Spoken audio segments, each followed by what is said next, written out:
मुझे यहाँ बुलाया गया है for some kind of career guidance that I am suppose to give you. लेकिन सवाल ये उठता है कि चैट जीपीटी और गूगल के इस जमाने में मैं क्या कैरियर गाइडेंस। गूगल और चैट जीपीटी को दुनिया की हर चीज पता है और हम दुनिया की हर चीज पता करने की कोशिश कर रहे हैं। So I am very much anxious even for my children. मेरे दोनों बच्चे बहुत छोटे हैं। मैं ये भी जानता हूँ कि उन दोनों छोटे बच्चों को कभी ड्राइविंग लाइसेंस भी नहीं मिलेगा, क्योंकि जब तक वो 18 के होंगे गूगल गाड़ी चलाता होगा।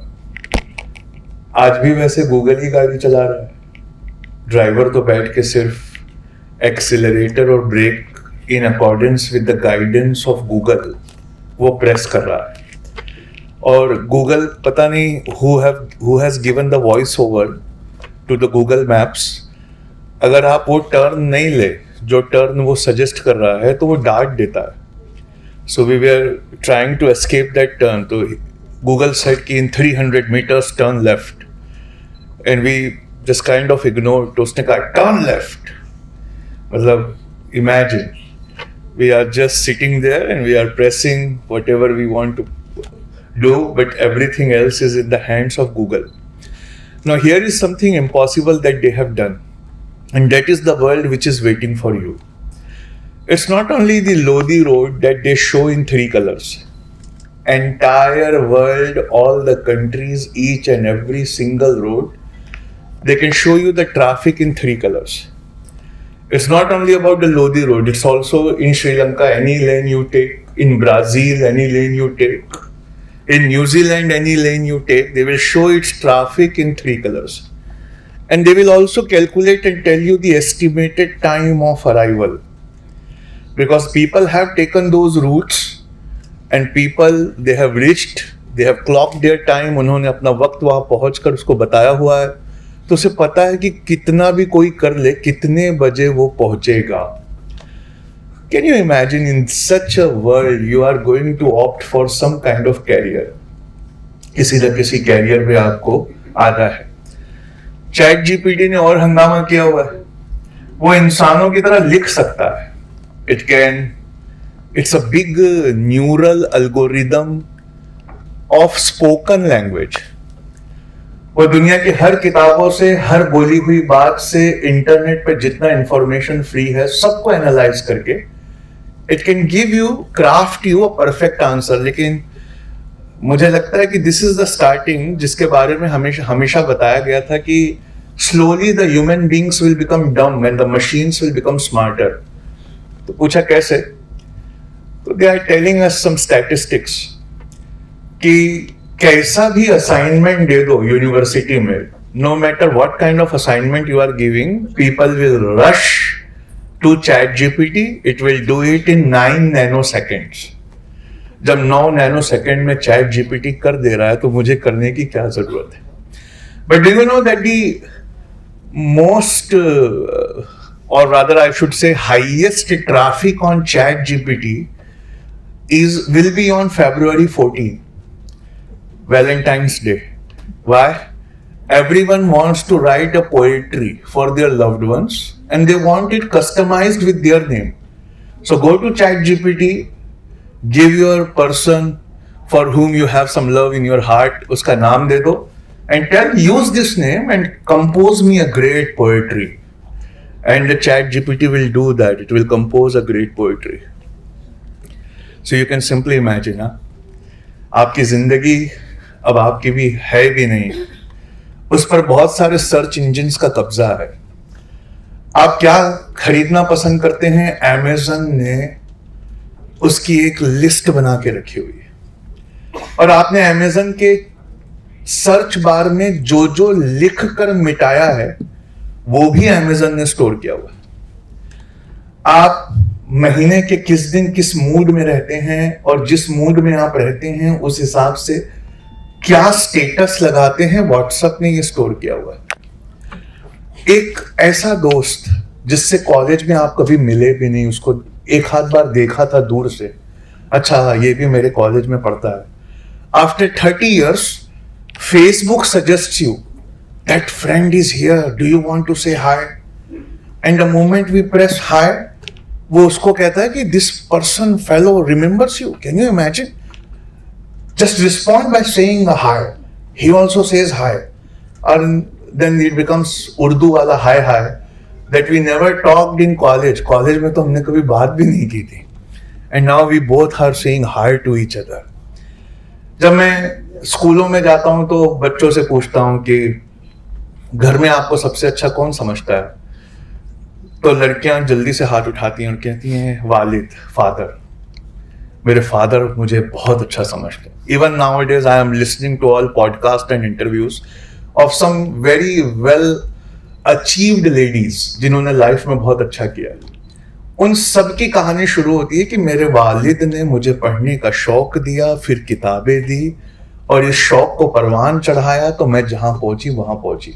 तो लड़कियों का फेवरेट जो होता है घर में वो वालिद होता है, और लड़कों का तो कोई सवाल बनता ही नहीं, इसलिए मैं पूछता भी नहीं, क्योंकि लड़के अपना वकील लेकर पैदा हुए थे, और वो वकील उनकी माँ है, वालिदा है ना.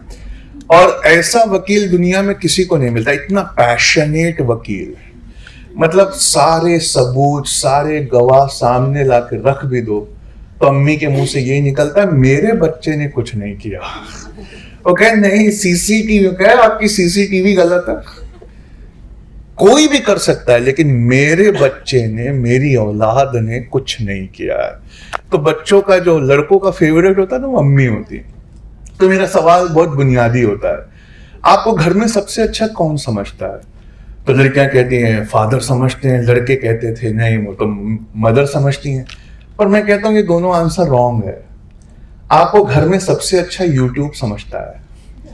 आप कितने बजे क्या देखना पसंद करते हैं उसने स्टोर करके रखा हुआ है. तो रात को जब आप तकिए पे लेटेंगे तो यूट्यूब आपको फूड वीलॉग सजेस्ट करेगा, और सवेरे सवेरे जब आप उठेंगे तो आपको किसी सस्ते मोटिवेशनल स्पीकर की स्पीचेस सजेस्ट करेगा, है ना. उसने समझा हुआ है आपकी पर्सनालिटी को, वो पहचानता है. एक कंपनी है जो आप सबके मोबाइल में है. मैं पहले एक दुनिया दिखा दूं कि उस दुनिया की तरफ जाना, फिर बताता हूं क्या बनना है आपको, है ना. एक कंपनी है स्पॉटिफाई, फ्री है. उसके 33 मिलियन से ज्यादा फॉलोअर्स हैं, सिर्फ कहते हैं सिर्फ हमारे साउथ एशिया में. स्पॉटिफाई पे सब फ्री है, लेकिन उसका भी वैल्यूएशन हुआ कि वो कितने अरब डॉलर की कंपनी है. तो आपको यकीन नहीं होगा, जिस पर हर चीज फ्री है वो 64 बिलियन डॉलर उसका वैल्यूएशन है. पूछा यार फ्री नहीं है सब, कहां? पूछा यार फ्री नहीं है सब, कहां? सारा फ्री है. तो कहा फिर इतनी महंगी कंपनी कैसे है? क्या ये जो गाना मांगे वो स्पॉटिफाई दिखाता नहीं है? कहा बिल्कुल दिखाता है. तो कहा फिर इतना पैसा कोई देकर स्पॉटिफाई क्यों खरीद रहा है? तो स्पॉटिफाई, आपको ऐसा लगता है कि म्यूजिक सजेस्ट करने की एक कंपनी का नाम है आज, क्योंकि वो म्यूजिक ही सजेस्ट कर रही है. लेकिन स्पॉटिफाई एक एक्सपेरिमेंट का नाम है, जो एक्सपेरिमेंट ये कर रहा है कि इंसान किस मूड में कौन सा म्यूजिक सुनना पसंद करता है. और इंसान जब डिप्रेशन में जाता है तो डिप्रेशन से बाहर आने के लिए कौन सा म्यूजिक, या अपने डिप्रेशन को और गहरा करने के लिए कौन सा म्यूजिक, और कौन से म्यूजिकल इंस्ट्रूमेंट से उसके दिल में खून थोड़ा बढ़ जाता है. And they are doing it, they are learning it by trial and error. कैसा ट्रायल एंड एरर है आपको याद नहीं होगा, क्योंकि अब तो आपके जमाने तक तो यूट्यूब बहुत अच्छा हो गया, वरना 2000 में यूट्यूब गलत चीजें सजेस्ट करता था. क्यों? वो ट्रायल एंड एरर कर करके सीख रहा था. आर्टिफिशियल इंटेलिजेंस की एक खास बात है, they keep on doing trial and error, and from each and every wrong suggestions they make, they learn something. They are allowed to make trial and error. आपको अलाउड है क्या? आप अगर एक भी एरर करेंगे तो स्कूल इतना बड़ा सर्टिफिकेट आपको दे देता है.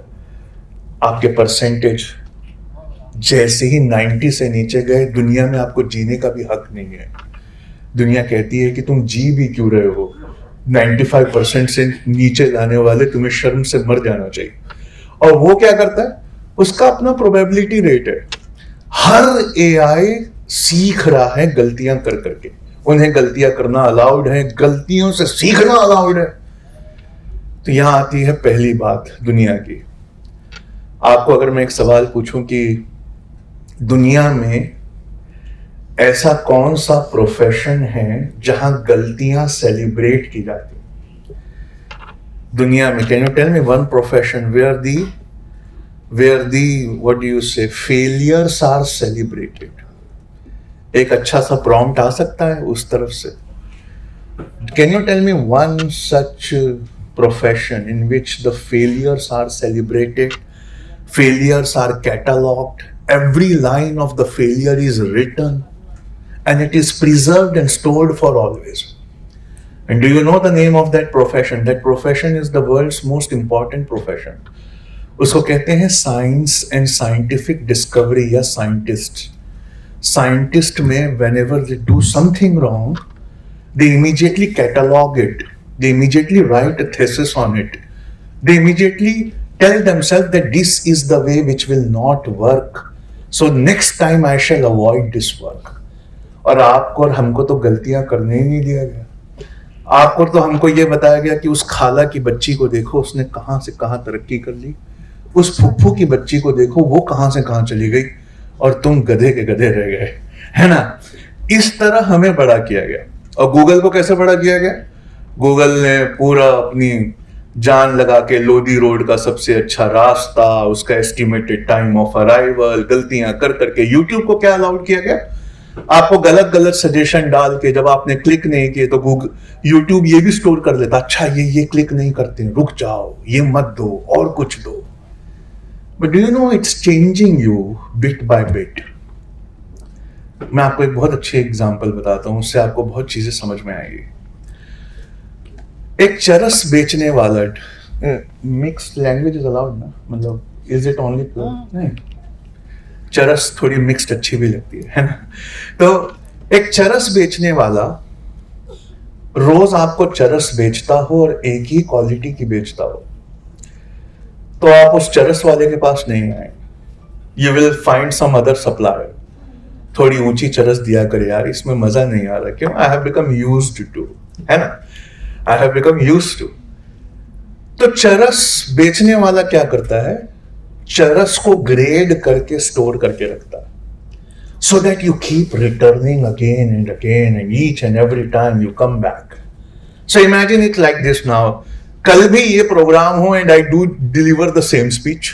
परसों भी ये प्रोग्राम हो and it's a compulsory for you, you have to attend, and I again repeat the same speech. Fourth day you won't come. आप नहीं आओगे। So what YouTube does to overcome this problem, it takes all the speeches of the world on that particular topic, and like a good heroin or hashish supplier, वो speeches को grade करके रखता है, गानों को ग्रेड करके रखता है, कंट्रोवर्सीज को ग्रेड करके रखता है, पॉइंट ऑफ व्यू को ग्रेड करके रखता है, so that when you search something and you watch it, next time again you should return on the same topic, but this time, इस बार हम आपको थोड़ी ऊंची ग्रेड की चरस देंगे। Third time when you come, we will give you another level. अगर आप ये मानते हैं कि दुनिया के सबसे अच्छे इंसान हमारे प्रधानमंत्री हैं, तो we will keep you suggesting the videos after videos unless and until you do become the die-hard fan of him. It was only an opinion that my prime minister is so good. It was an opinion. Subjection to confirmation by other point of view. जब तक ये YouTube वगैरह नहीं था बच्चों, मैं अपने घर से एक पॉइंट ऑफ व्यू लेके निकलता था, और फिर मैं इरशाद भाई से टकरा जाता था। क्यों? ये मेरे घर के पास रहते थे। इरशाद भाई कहते थे, नहीं समीर भाई, आपके ये वाली बात में ना ये और ये तीन गड़बड़ है। तो मैं कहता था, नहीं इरशाद भाई, ये तीन में से मैं एक मानने को तैयार हूं। इरशाद भाई से एक ले लिया, आगे गया, किसी और को सुनाया, उसने कहा नहीं इसमें और ये चार गड़बड़ है। मैंने कहा नहीं, चारों ठीक नहीं है, ये एक ठीक लग रहा है, ये ले लूं। करते करते शाम तक मैं जितने लोगों से टकराया, उन्होंने मेरा वो पॉइंट ऑफ व्यू अमेंड किया, और उन्होंने मेरे उस पॉइंट ऑफ व्यू को और परफेक्ट किया। And finally I got a theory जिसको मैं स्टेज पे जब सुनाऊं तो लोगों को लगता अरे वाह यार क्या परफेक्ट बोल रहे हैं। But in this world of WhatsApp and YouTube and Facebook, see what we have done with ourselves. आपने जिस टॉपिक पे व्हाट्सएप ग्रुप बनाया, अनपेड एजेंट बन के व्हाट्सएप का, उसके लिए काम किया आपने बिना तनख्वाह लिए। कैसे? आप व्हाट्सएप लेके सोफे पे बैठे और सोचे कि इस ग्रुप में मेरी फोन बुक में ऐसे कौन कौन लोग हैं जो इस पॉइंट ऑफ व्यू को सब्सक्राइब करते हैं। मैंने उन सारों को उठा के उस ग्रुप में भर दिया। अब उस ग्रुप में मैं जैसे ही एक पॉइंट ऑफ व्यू डालता हूं, मेरा कोई अपोजिशन ही नहीं है, कोई ऑब्जेक्शन ले ही नहीं रहा है। सब कह रहे हैं जिंदाबाद, वेरी गुड समीर भाई, बहुत सही बात कर रहे हो, जिंदाबाद, भारत माता की जय, बिल्कुल जिंदाबाद। जो बात आपने कही वो मेरा समर्थन नहीं कर रहे हैं।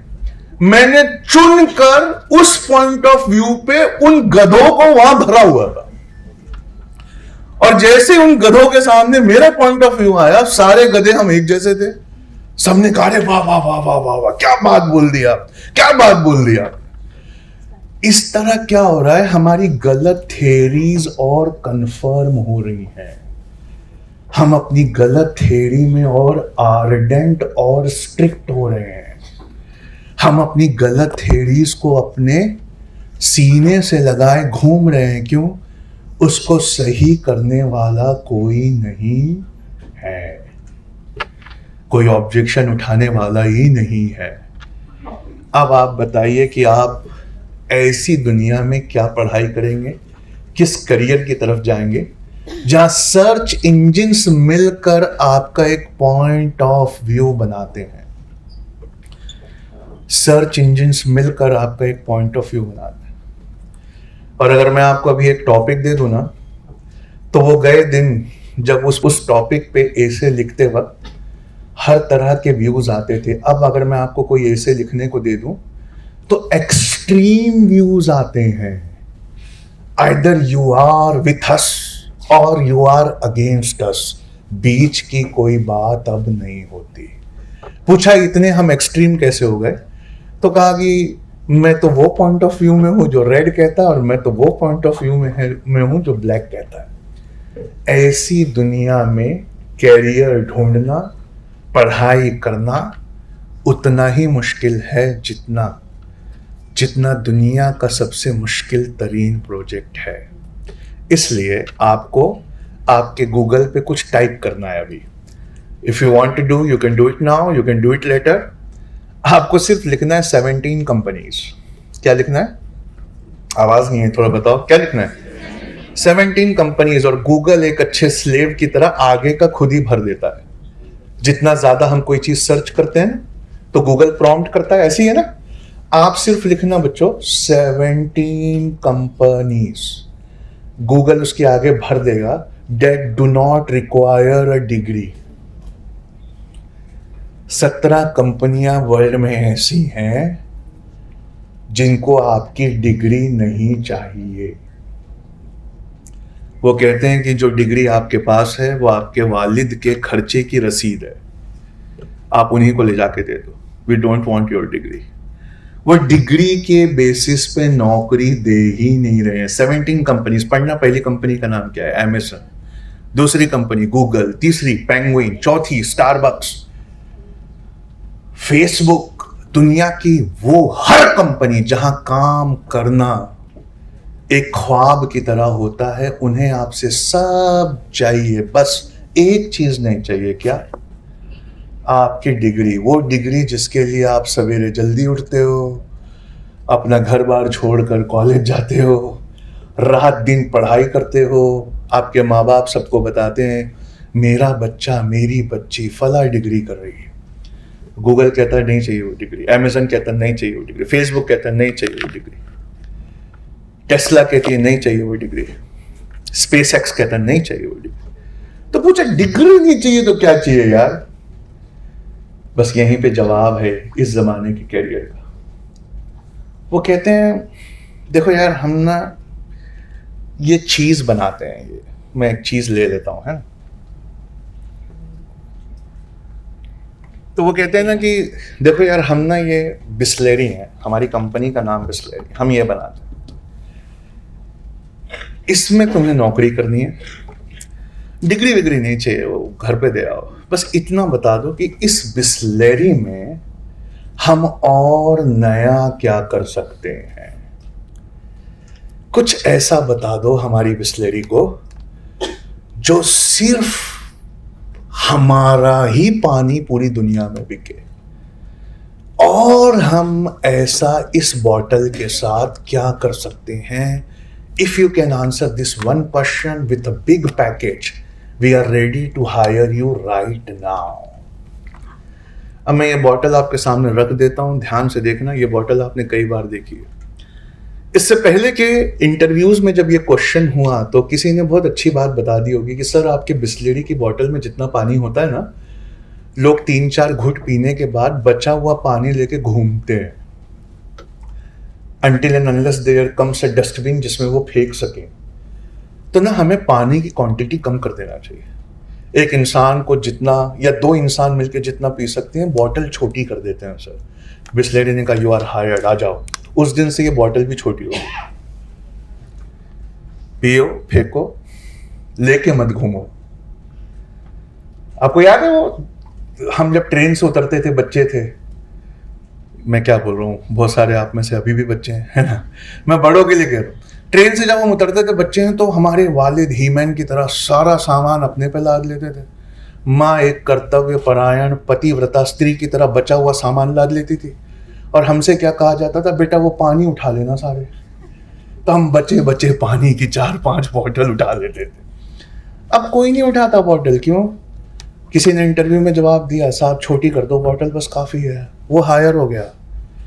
अब मेरा सवाल आपसे है, नन्हे मुन्नो, जो डिग्री के लिए इतनी जान देते हो, फीस के बदले किडनी बेच देते हो, इस बॉटल में आप अब और क्या कर सकते हो? जवाब दो, और अगले दिन अमेरिका का वीजा पाओ, जाओ वहां नौकरी करो।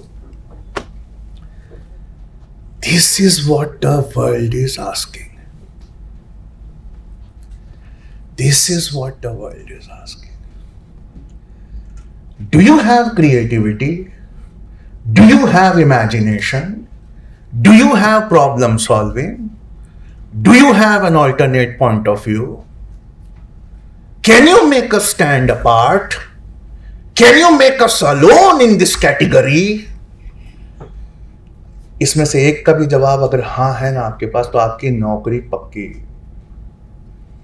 पक्की, हिजाब बांधकर पक्की। अच्छा क्रिएटिविटी दिखाओगे ना, तो गूगल में नमाज का रूम वो खोल के देगा। They want you at any cost, just you show your creativity. तो कोई जाके बोल देगा सर इसको स्क्वायर कर देते हैं, कोई बोलेगा सर ये कर देते हैं, ना मजा नहीं आता। क्यों? जब वो इंटरव्यू लेने आया तो इतनी भीड़ दिखी, तो HR देखता रहे, इतने लोग, इतनों का मैं इंटरव्यू कब तक लूंगा? तो वो पीछे जाता है, स्टेज पे फोन लगाता है, हेलो, अरे यहाँ बहुत लोग बैठे हैं यार, पूरा 2 हफ्ता लग जाएगा इंटरव्यू में, मैं क्या करूं? तो वो कहता है कि एक काम कर, बोल जिसने 90% से कम लाया था 10th में, वो घर चले जाए। वो आगे कहता है जिसने 90% से कम लाया था 10th में, घर चले जाओ। एंड ही सरप्राइज, कोई नहीं उठ रहा, क्योंकि सबने 90% से ज्यादा लाया था। कहां पर 10th। वो जाके बोलता कोई नहीं गया यार। कहता अच्छा चल तू बोल 12th में जिसने 90% लाया था। वो आगे बोलता है 12th में जिसने 90 नहीं लाया था, घर जाओ, उनका इंटरव्यू नहीं होगा। 2 उठ के चले जाते हैं, बाकी बैठे रहते हैं। कहता कैसे लोग हो यार तुम। वो कर करके थक गया, लेकिन लोग कम नहीं हो रहे। क्यों? इंडिया में हमको समझाया गया था इंफॉर्मेशन पे खूब मेहनत करो। 15-20 किताबें पकड़ा देते थे बचपन में, जितना खींच सकते हो खींचो, और एग्जाम के दिन अच्छी वाली उल्टी करके आना। और जिसकी उल्टी जितनी अच्छी होती थी उतने नंबर मिलते थे। You have to vomit very hard on the day of exam. UPSC के सामने सोचिए, जिसका मैं कोच हूं, उनके सामने क्या ही बड़ा प्रॉब्लम है। यूपीएससी को 1 अरब 41 करोड़ की आबादी में सबसे प्रेस्टिजियस एग्जाम लेना है आईएएस आईपीएस का। यूपीएससी का प्रॉब्लम यह है 10 लाख लोग इसकी तैयारी करते हैं, 6 लाख लोग इसकी कोचिंग करते हैं, 4 लाख लोग इसका फॉर्म भरते हैं, 90,000 प्रीलिम्स देने आते हैं, और इन 90,000 में से आखिरी 8,000 मेंस लिखते हैं, और उसमें से 618 कलेक्टर बनते हैं। 1 लाख 1.25 लाख फॉर्म भर के अपीयर होने वालों में से आखिरी 618 निकालने, और सारे लोग उसमें बड़े पढ़े लिखे होते हैं। तो यूपीएससी ने सोचा मैं क्या करूं, मुझे डर है। क्यों? They all are doing very well. उनकी डिग्रीज देखो, they all have vomited very hard in their entire career, all of them have vomited very hard. And UPSC change its format, जो आपको समझना होगा। If you want something really good in your life, you have to understand what I am going to say next. इससे पहले ऐसे सवाल आते थे यूपीएससी में, पहली पानीपत की लड़ाई किसके बीच हुई, कौन जीता, किस वजह से जीता। एलेक्सा, पहली पानीपत की लड़ाई किसके बीच में हुई? एलेक्सा, बाबर और इब्राहिम लोदी के बीच में सर। हाँ, बाबर इब्राहिम लोदी। दूसरी पानीपत की लड़ाई का विवरण लिखिए। एलेक्सा, हाँ सर, मैं विकिपीडिया से पढ़ के सुनाती हूं, आप लिखो। तीसरी पानीपत की लड़ाई किसमें हुई? मराठास क्यों हारे तीसरी पानीपत की लड़ाई में ग्रेट अफगान से, क्यों हारे? एलेक्सा, हाँ सर, कोई प्रॉब्लम नहीं है, नेट पे सब फ्री है, आप छोटा सा डिवाइस पहन लेना कान में एग्जाम के दिन, और वहां बैठ के थोड़ी एक्टिंग करना रही है, कितना टफ क्वेश्चन है। तीसरी पानीपत एलेक्सा कान में बोलेगी, मराठा और अफगान के बीच में हुई थी, जिसमें द ग्रेट मराठास हार गए थे। हाँ, याद आया। यूपीएससी कहता नहीं साहब, आप दुनिया का हर लैपटॉप खोल लो, सारी किताबें एक साथ सामने रख लो, टीयू जेएनयू के सारे प्रोफेसर बुला लो एग्जाम के दिन, और अकेले उनके बीच में बैठ जाओ, पेपर लिख लें, तब भी आप पक्का फेल हो जाओगे। तो यूपीएससी से पूछा कैसे फेल हो जाएंगे यार, इतनी किताबें, इतने लैपटॉप। तो यूपीएससी कहता हम ये पूछते ही थोड़ी नहीं है आजकल, पानीपत की पहली लड़ाई, दूसरी लड़ाई, तीसरी लड़ाई, ये सब नहीं पूछते। हम पूछते हैं पानीपत में ही इतनी लड़ाइयां क्यों हुई? एलेक्सा, पानीपत में इतनी लड़ाइयां क्यों हुई? एलेक्सा का जवाब ही नहीं आ रहा है। अरे एलेक्सा, तुम तो सब जानती हो, पानीपत में इतनी लड़ाइयां क्यों हुई? ये सवाल इंसानों के लिए बनाया गया है सर, कृपया एल्गोरिदम को मजबूर मत करिए। पानीपत में इतनी लड़ाइयां क्यों हुई बोलते ही 1.25 लाख में सब फेल हो गए। सिर्फ वो 618 बचे जिन्होंने पढ़ाई करते वक्त पढ़े हुए सिलेबस पर बैठकर सोचा था। जितने रट रहे थे वो सब फेल हो गए। यूपीएससी ये सवाल पूछती ही नहीं, गांधी जी कब पैदा हुए? एलेक्सा, 2 अक्टूबर 1869 सर। कस्तूरबा बा जो थी हमारी, गांधी जी से कितनी बड़ी थी? 2.5 साल बड़ी थी सर। एनसीएम कब लॉन्च हुआ था? 16 अगस्त 1921 को सर। सीडीएम कब लॉन्च हुआ था? 1931 में सर। ये पूछती नहीं यूपीएससी पता है क्या पूछती है? आज गांधी जिंदा होते तो क्या कर रहे होते? बताइए, आप में से है कोई जो इसका जवाब दे सके? मैं दोनों नौकरी लेकर आया हूं, इसीलिए थोड़ा लेट हो गया था ट्रैफिक में। इस बिस्लेरी में कुछ नया करिए, मैं आपको बिस्लेरी में नौकरी देता हूं। इस सवाल का जवाब दीजिए, मैं आपको यूपीएससी में कलेक्टरशिप देता हूं। है दम आप में? कोई एक सवाल का जवाब दे दो, बात खत्म करो, घर चलते हैं, कैरियर गाइडेंस पूरा हुआ। इस बॉटल में ऐसा और क्या कर सकते हैं हम? जवाब दो। 2 लाख रुपया महीना बिस्लेरी में पाओ, आओ। गांधी जी आज जिंदा होते तो क्या कर रहे होते? इतनी लड़ाइयां पानीपत में क्यों हुई? जवाब दो, लाल बत्ती लो, घूमो। आपको मालूम हम कलेक्टर क्यों बनते हैं? आईएएस के एग्जाम में हम इतनी मेहनत क्यों करते हैं, पता है किसी को? ये वाला जवाब तो मुझे कतई मत देना, देश सेवा के लिए नहीं। हम कलेक्टर इसलिए बनना चाहते हैं कि हमारे वालिद या हमारी वालदा वो खुश होकर किसी से कहे, तू जानता है मेरी बच्ची कौन है, इसमें कुछ करके दिखाओ। तो कहा सर ये जो कैप है ना इसकी, इस कैप में हम अल्ट्रा वायलेट प्यूरीफायर लगा सकते हैं। बॉटल, कैप में ultra violet purifier, cell operated. Bottle में कोई भी पानी लो, दबा के छोड़ दो, थोड़ी देर में पीने लायक हो जाए। बिस्लेरी कहता है अंदर आओ, इतना बड़ा मार्केट खोल दिया तुमने, पूरे अफ्रीका में पीने लायक पानी नहीं है, वहां हम पानी नहीं बेचेंगे, बॉटल ही बेचेंगे, आओ इधर आओ। That is what they are asking. Can you show something which others can not show? Can you give us something which can make us stand apart? It's not only the story about the Google or the Amazon or Bisleri. It is in fact also the story about your UPSC. It is also the story about your competitive exams. और एक बार आपकी नौकरी लगने दो, आपको समझ में आएगा कि ऑफिस में आगे जाने के लिए आपको दिन और रात मरना पड़ेगा एक नए आइडिया को लाने के लिए। That is what you are not doing, and that is what the world is asking from you. And if you start doing any of these things starting today, मैं वादा करता हूं एक अच्छा क्रिएटिव, इमेजिनेशन से भरपूर, प्रॉब्लम सॉल्विंग दिमाग लेकर कहीं मत जाना, मेरे पास आना। मेरे पास ही बहुत सारी ओपनिंग है। मुझे अपनी क्रिएटिविटी दिखाना, मैं मुंह मांगी सैलरी दूंगा, प्लस सीखने का एनवायरनमेंट मिलेगा सो अलग। ये वाली काबिलियत जिस दिन आप पैदा करेंगे, दुनिया आपके कदमों में होगी।